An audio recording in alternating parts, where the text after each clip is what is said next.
What's going on, everybody? It's been a pretty long time since I've done trade reviews and recapped some of my weeks and months. And I've actually just had my third biggest trade of the year and my second biggest week of the year. So I wanted to recap how I play that out. And I also want to talk about a few different things that have helped me as a trader to make sure that I don't get burned out, and just talk a little bit about where I've been, what I've been doing, and kind of analyze that in this video. Now, with that being said, you could see this is my P&L for the week. So about $65,000 in realized profits, meaning a big chunk of this position is actually still in unrealized profits that I've not closed out. It's actually closer to $160,000 P&L. I just haven't closed the position. It can obviously go lower, it can go higher, but that's a part of swing trading that you just have to be okay with, being able to hold stocks for a long period of time to capture big moves and not just give up a position on the first day just because you see a big number on the profits. And also, this is something I've had to learn a lot in my journey, just being able to let trades play out, understand when the market conditions are right for those to play out, and when it's good to adjust your rules a little bit and maybe like take profits a little bit quicker, or just make sure that you're doing things slightly different to adjust and adapt to the market conditions that are in front of you. Now, to be 100% transparent, this is a P&L from a third-party platform which verifies all my trades. You guys can actually go on this website right here and look at every single one of my trades that I've had over the last 3 months. You can see I'm also number one on the leaderboard so far since I've joined this platform, but this is all broker verified through a broker integration. So you can go look at all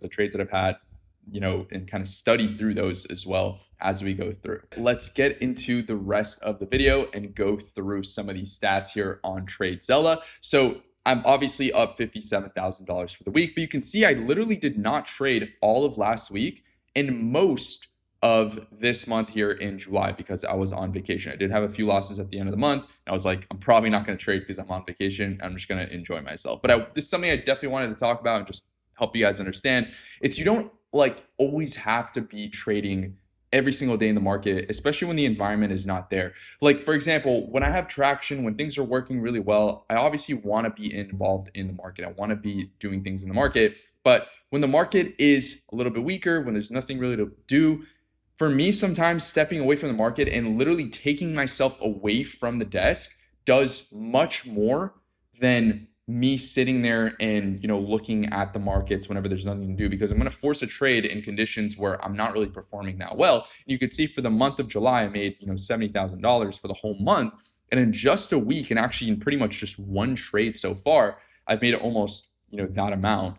And that it doesn't even count the unrealized P&L, because I knew when to press and when the conditions were right to get really heavy into the positions that I'm going to talk about. So most of this P&L came from 2 trades, and I'm going to talk about how I entered these, what the setup was, how you can look to find these similar setups, and why I was even watching them in the first place, and how to find the next batch of big winners. So with that being said, the biggest winner was HPE, and then a big chunk of this gain came from DLLL. It might not seem like it's very big at all. It's actually, I only took a $10,000 win so far, but this is all a massive position that is, unrealized still. So there's a lot of profits on here, and I'll explain exactly what DLL is, how you could trade this as well as we go through. But obviously on HPE, I've already realized $93,000. So let's talk about this a little bit, and let's go through the trade and what the entry criteria was, why I was even watching the stock, and break it down. All right, so here is the chart on HPE, and you could see we have a very nice kind of rounded cup that has been playing out over the last few weeks.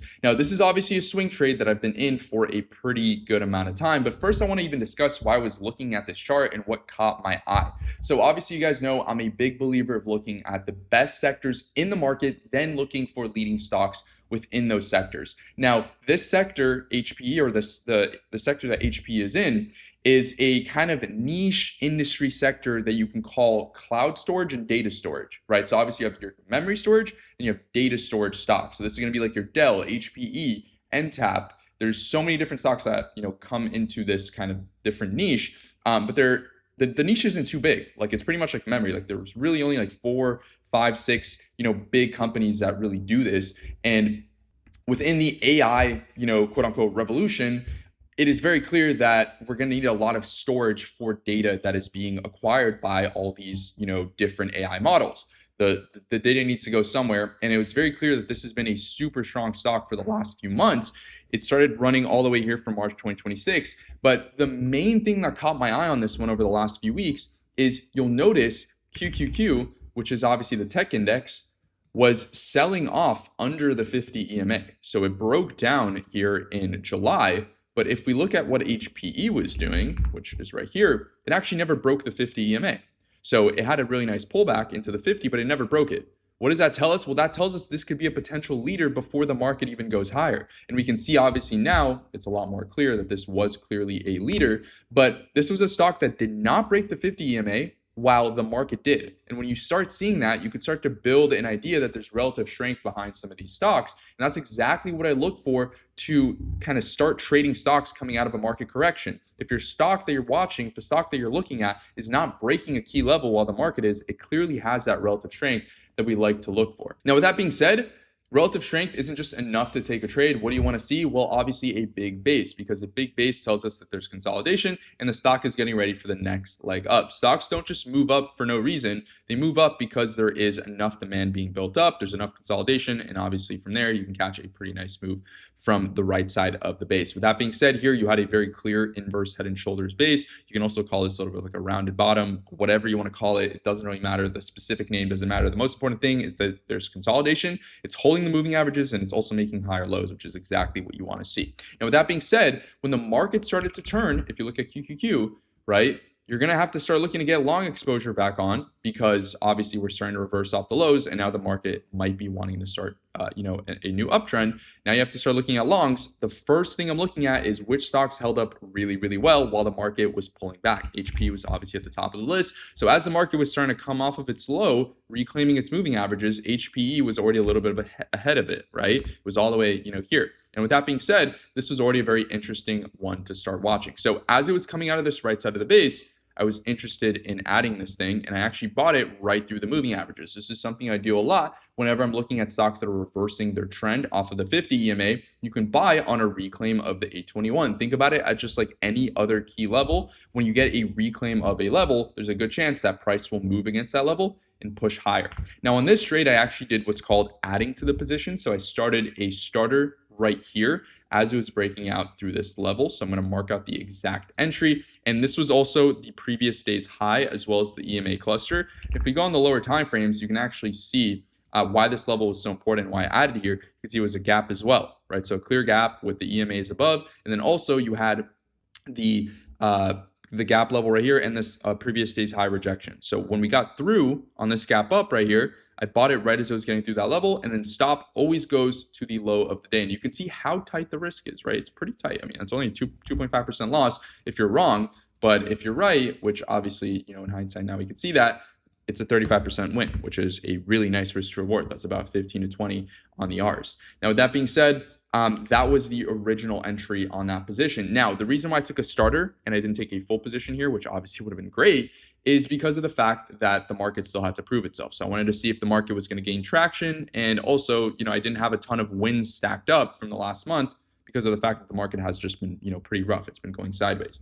With that being said, that was the first entry. Now, what was I waiting for a second entry on was a break and retest of the space, which is exactly what happened. So we had this breakout right here, and this breakout wasn't on too much volume, which I didn't love, which is why I didn't really add on the breakout. But right when we got the retest right here, and we got a kind of push through the previous day's low after flushing that level right off the 8 EMA, this was my second add right there after a retest of that spot. So obviously it would have been better to get in a little bit closer to the lows, but I was waiting for a confirmed UNR, which was my entry, and that was my second add. So now I obviously have my full position, but this is entry number 2 in that sense. And this was obviously a pretty nice add as well. And from there, I didn't take a single position off until we reached this high right here, which was my target. And this is something that's incredibly important to do, guys. You never want to trim too early. Yes, it's good to take profits. Yes, obviously, if you don't realize your profits, you're not going to make money.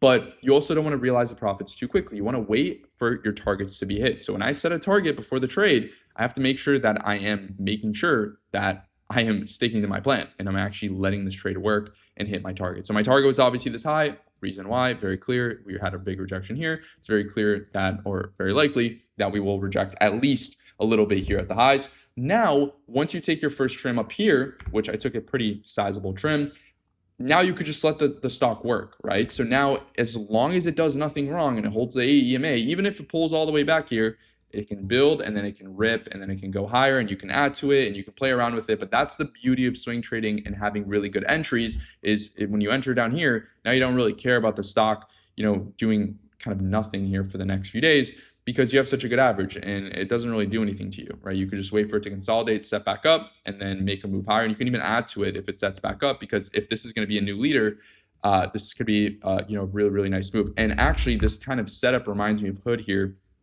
coming off of this low here in 2025 when it kind of rounded off the lows. And then it did exactly what I just said HPE could do. It kind of rejected here off the high, built a little bit of like a base, and then absolutely ripped through the high. And obviously you could see at the time that was a great ad, and then it absolutely ended up ripping later down the line. Now, with that being said, that was the HPE trade. Again, I'm still in this, so it can continue to develop. Maybe I give back a little bit of profits, maybe it continues to go higher, maybe I add to it. We'll see what it ends up setting up. But the original thesis was this big base, the theme, the sector, the fact that the stock was holding up so well against the market. That's what really led me to taking big size in this name.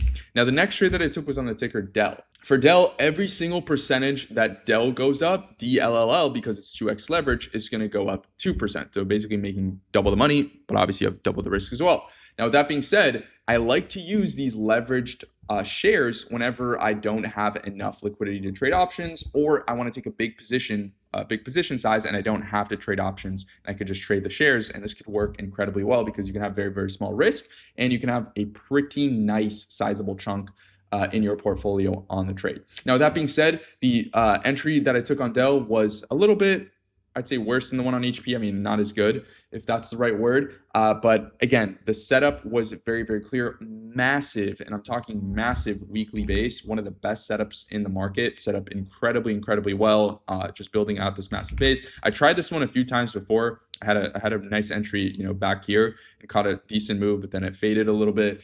And I probably should have bought it off the 50. But again, you could see QQQ broke the 50 EMA here. Dell did not. That is relative strength. These are the types of stocks you want to be trading, guys. You don't want to be trading stuff that you think looks decent, but it's all the way at the lows. You want to be trading the stuff that's strong. And I know sometimes it might be counterintuitive because you think, oh, this stock is so expensive. Oh, it's so stretched. But there's a reason why these stocks get so stretched. There's a reason why they're so strong. It's because institutions want them and they keep piling into them. And by the time they pull back, they're not leaders anymore. And there's no reason to even trade them. You want to be trading momentum, not dead money. That's why it's so important to look for stocks that look like this. Now, with that being said, on this trade, I actually waited for the breakout to happen here because I didn't see Dell until that move happened. And I bought it on this day right here on Friday, August 7th. The reason why is because it retested into the 8 EMA and it gave a beautiful undercut of the previous day's low. This is something I've talked about so many times in YouTube videos, and my whole strategy revolves around these undercuts and these retests to catch some really nice entries. And on this day, obviously gave me a beautiful, beautiful retest of the 8 EMA and undercut of the previous day's low. So right here is the entry when you have the flush in the morning off this spot and then the reclaim, right? So let's go on the lower time frames to see how that looks. On the lower time frames, you could see right in the morning, you have a flush of that spot right here, right? Obviously, you don't want to buy right when the stock flushes the support. You want to wait for the reclaim. So the reclaim is right here, the moment the stock gets back above the level, and then you put your stop loss at the low. The reason why this works so well, guys, is because you have such low risk. Go back on the daily, and if we calculate our risk, it is very, very, very, very small, and it sets up for a really good risk to reward trade. So you can see, obviously, right here's the entry, right there's a stop. If you look at the actual percent, it's about 2% loss.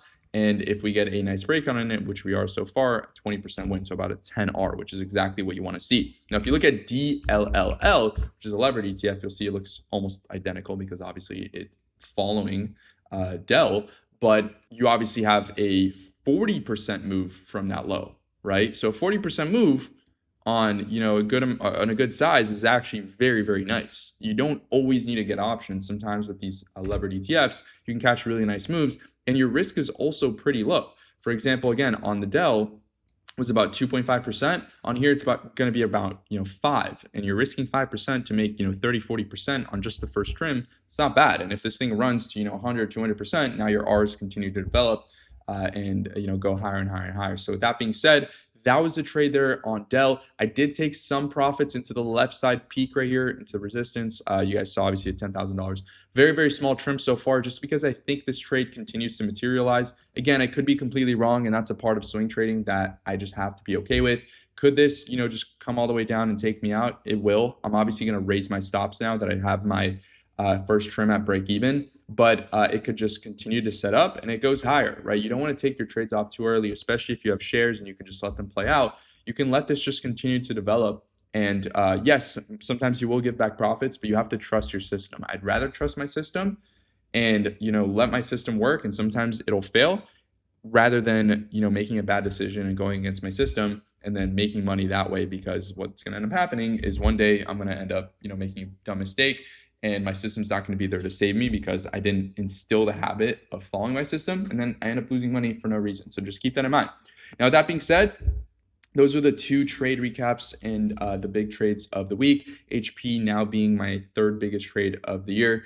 And the reason why is because I had really good size, I had really good conviction, a really good entry, and I was looking at the right stock. So just keep that in mind. That's one of the most important things. As we come out of this market correction, if we do end up going higher, just make sure you understand that you want to be looking at the right stocks, the ones that are strong, the ones that are coming out of big bases, the ones that have potential to make massive moves, not the stuff that's dead money off the lows, and focus on the right name. I hope you guys enjoyed this video, got some value from it. Let me know what videos you want to see down below, and I'll make sure to pump some out over the next few months. Hope you guys enjoyed this video, and I'll see you guys all in the next one. Bye, guys.